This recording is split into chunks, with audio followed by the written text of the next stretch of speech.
संसार में सुख की प्राप्ति किसको नहीं हो सकती।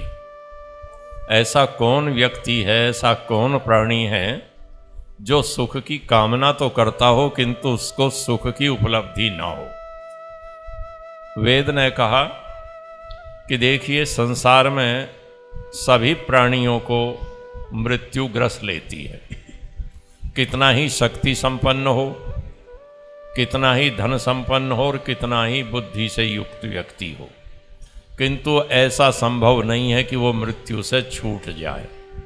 किसी के पास अन्न के गोदाम भरे हुए हों, बैंक भरा हुआ हो, तिजोरियां भरी हुई हों, क्या ऐसा है कि उसको मृत्यु नहीं आती? निश्चित रूप से उसे भी मृत्यु आती है। संसार में केवल भूख से व्यक्ति मरते हों ऐसा नहीं है। यद्यपि भूख से भी मृत्यु होती है। अब थोड़ा कम हो गया, जब अकाल पड़ते थे तो भूख से भी मृत्यु होती थी। बंगाल में अकाल पड़ा था 1945-46 में, और उस अकाल में लगभग 10 लाख व्यक्ति भूख से मारे गए थे।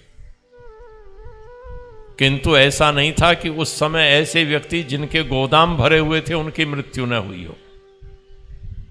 परमेश्वर ने सबके लिए मृत्यु रखी हुई है, चाहे भूख से मर रहा हो कोई, और जो अधिक खा करके न मरता हो ऐसा भी नहीं है। अधिक खा करके भी मरता है, गोदाम भरे हुए हैं तब भी मरता है।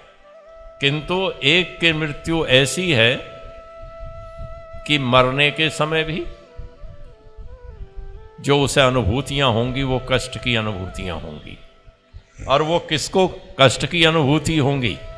जिसने अपने गोदाम भरे हुए हैं, अपने पास संग्रह करके रखा हुआ है, और जब वो खा नहीं पाएगा उसे मृत्यु आएगी। उसके सामने ऐसी शारीरिक परिस्थितियां होंगी कि अंदर कुछ ले जाने की इच्छा नहीं हो रही होगी। तब जरूर उस व्यक्ति को किसी ना किसी दिन ये विलाप होगा कि मैंने जो ये संग्रह करके रखा था ये किस लिए रखा। ये बढ़िया बढ़िया सामान, बढ़िया बढ़िया फल, कई प्रकार के व्यक्ति मिलेंगे कि जो यदि फल आया है, अंगूर आया तो क्या करेंगे, उसमें से छांट छांट करके जो दागी हो गया है, तिनका लग गया है, कुछ और गला सा है, पहले उसको खाएंगे। ऐसे व्यक्ति बहुत मिल जाएंगे। केला लिया है तो केले में सबसे पहले ये देखेंगे दबा हुआ कौन सा, कमजोर कौन सा है, अस्वस्थ कौन है, उसे लेंगे पहले कि पहले इसको लो, अच्छे को। किसने देखा है कि बाद में नंबर आना है या नहीं आना है? तो नैवाऊ देवा क्षुदमित वधम वधु, देवताओं ने जो मृत्यु है वो केवल भूख से पीड़ित होने वालों को, भूख से मरने वालों के लिए नहीं रखी। उतासितम अपि गच्छन्ति मृत्यवः, जो खूब खाने वाले हैं, जिनके पास भंडार भरे हुए हैं, उनको भी मृत्यु उसी प्रकार से प्राप्त होती है। किंतु फिर रास्ता क्या है? कहते हैं कि देखो, उतो रई प्रणतो नोपदश्यति, जो ऐश्वर्य है, जो दूसरे की सहायता कर रहा है, दूसरे का सहयोग कर रहा है, उसका ऐश्वर्य तो नष्ट होता ही नहीं। ऐश्वर्य तो उसका बना ही रहता है, यश भी उसका बना रहता है।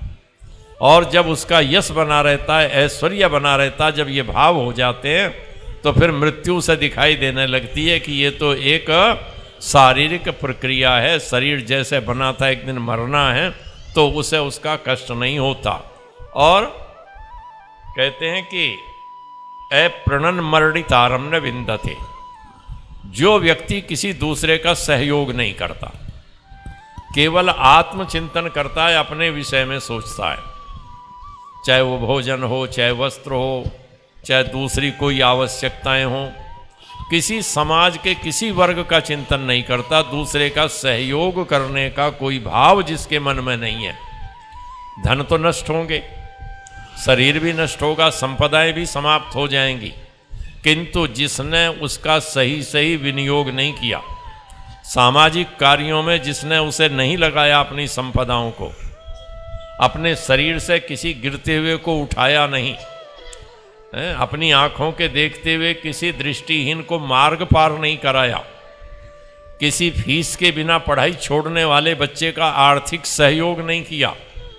तो जिसने इस प्रकार का कोई कार्य नहीं किया वो शाश्वत सुख को उपलब्ध नहीं हो सकता। थोड़े समय के लिए उसे ये तो हो सकता है भोग के साधन मिल जाएं, किंतु सुख के साधन उसके लिए उपलब्ध नहीं होंगे जिससे उसको शाश्वत शांति की प्राप्ति हो।